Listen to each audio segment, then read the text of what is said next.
The main goal of the musical nonprofit Castle of Our Skins is to celebrate Black artistry through music. That can mean new recognition for music that was long overlooked or encouraging new works and opportunities for performance. In its upcoming season, Castle of Our Skins plans to explore more new ground, combining music with different artistic platforms from poetry to quilting. To give us a preview is the group's executive and artistic director, Ashleigh Gordon. Thank you very much for being with us again, Ashleigh. Sure, my pleasure. Thanks so much for having me. Actually, I want to ask you about these intersections in your plans for the new season here, because it strikes me that it's an example of how when people engage with music, it takes them to other places as well. Is that something that you experienced yourself in your development as an artist? Yes, exactly. I think music has the great possibility of transporting you without even physically touching someone, without anything else. We can transport to different generations, different continents, different time periods, different even temperatures. If we think about some music that may be cold or some music that might be spicy, quote unquote, it can encourage you to move, and it has sort of other aspects, other arts built into it, which could be visual, which could be physical. And I think by pairing that with visual art, by pairing that with poetry, by pairing that with movement, it just invites even more full body participation. Well, one of the things you're doing this year is you're also thinking small. Tell me a little bit about the miniatures. Yeah, sure. So the miniatures came out of actually the pandemic, where we did a open call to composers who identify as being part of the African diaspora to write 30-second miniatures for us. Us being myself as a violist, co-founder, artistic and executive director, and Anthony R. Green, also co-founder and pianist. For that, we had almost 20 submissions from composers in the States, in Canada, in Africa, and in Europe submit entries for us. And it was really great to be able to support them and provide an opportunity when so many commissions and so many performances have canceled. So we thought for this year to continue doing that, and wanted to celebrate it as we do in bigger ways, even though it's involving only 30 seconds. So we actually have right now going on a 4-month, 3-part miniature festival that is all virtual, largely on our social media channels, Facebook as well as Instagram. And we invited several youth organizations, Project STEP, Boston Youth Symphony Orchestras, and Boston Citywide String Orchestra, to have their students, their viola students, perform some of those miniatures that we premiered last year. So that's going on currently right now. And we invited our Shirley Graham Du Bois creative in residence, Marlanda Dekine Sapient Soul, who is a poet, to curate a Black poet miniature challenge and writing haikus, which are 17-syllable poems, so very small poems, or tankas, which are 31-syllable small poems. And we had 43 entries from poets, again, African diasporic, literally all over the world submit, and we're looking forward to sharing that. And finally, for part 3, which will be later on in the fall, November, December, new works, about 19, from African diasporic composers from the Caribbean, Brazil, again, the States, Africa, and Europe, to write 30-second miniatures for flute and harp. So literally every single day, Monday through Friday, for the next 4 months on our social media channels at Castle Skins, you can see all of this small bite-sized engagement from over 70 different Black creatives. I go back far enough in time when artists discovered they could write longer pieces of music because the technology made it easy. But now we're talking about a technology that favors what you just described. How much does that help reach more people? Well, for us, we found that it was amazing. We had 18 last year and did one sharing a week. For Instagram, especially things that are under 60 seconds, it can disseminate quite quickly, and the algorithms are in their favor. So we were able to really reach a wide variety of people, quite literally globally. We were able to reach a wide variety of people, and certainly by offering our platform, which is historically what we love to do, is to share our platform. We're able to also reach new composers, new creatives, new poets to engage with us, which is part of our overall mission, overall goal of just connecting communities. So the the bite-sized aspect of it and the immediacy of it has been super helpful, both for dissemination and also learning new creatives. Well, speaking of new creatives, what you also have planned this year is to showcase young artists. And we're talking about people who are still in their high school years, maybe even a little younger. How is that coming together?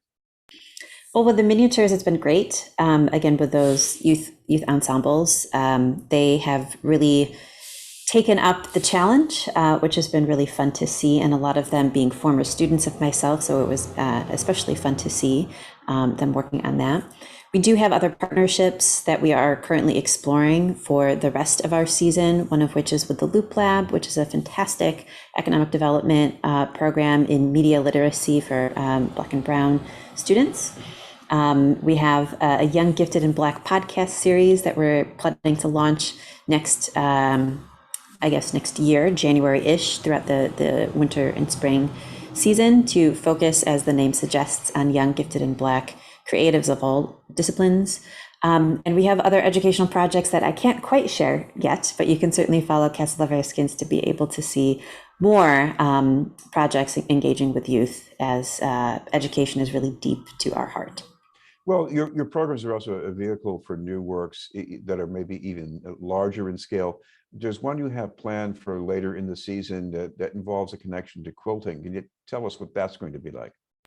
Sure. So this was a project displaced by the pandemic, really, but is one that we're proud to be able to share this season.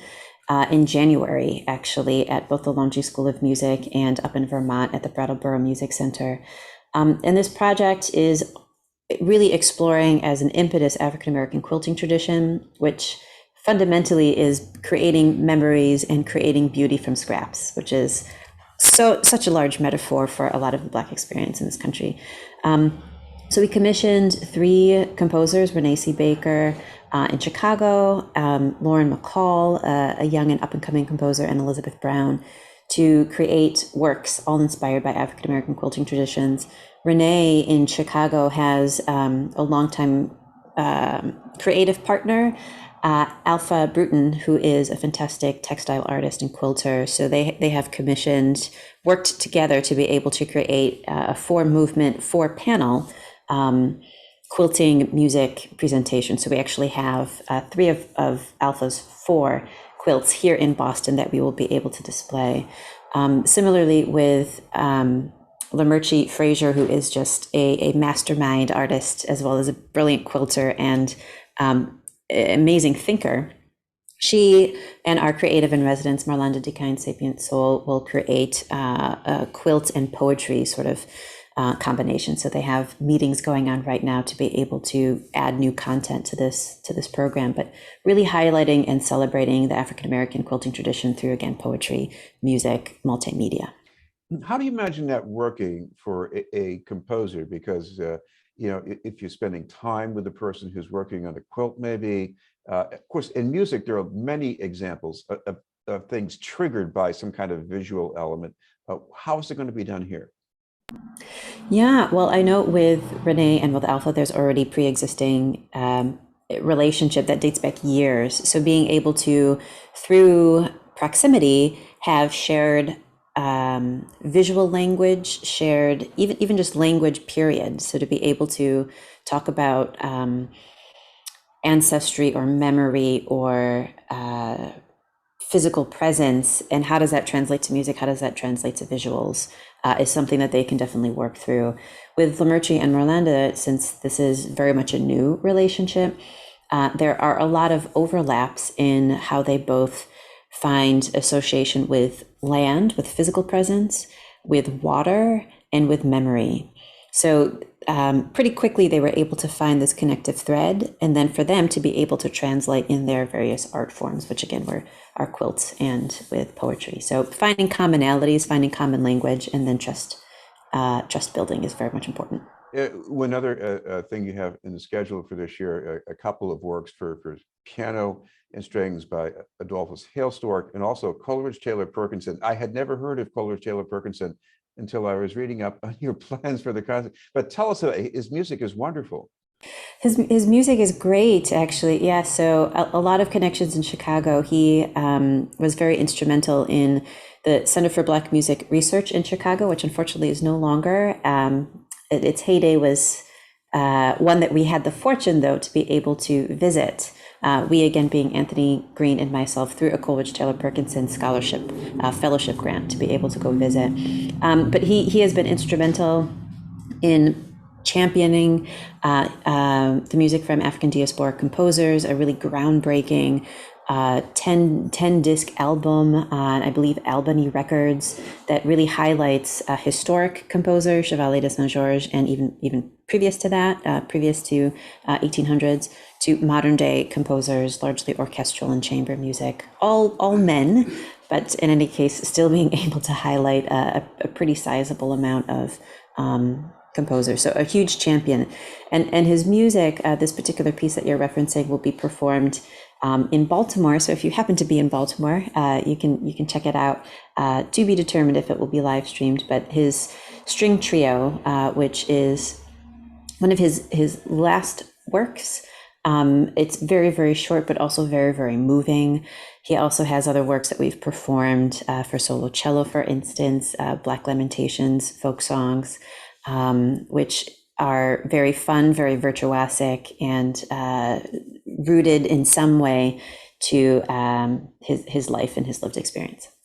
We should finally mention, actually, if people want to tap into this content or find more information about the actual performances, where can they do that? Sure. I think our website is probably the best one-stop shop, the website being castleskins.org.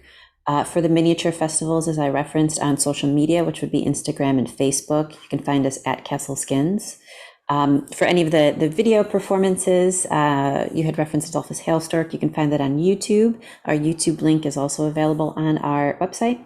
And then we have monthly newsletters that we share, as so many things keep developing, and there's always content to share. So you're more than welcome to join our newsletter and really stay up to date and in touch with all that's going on with us.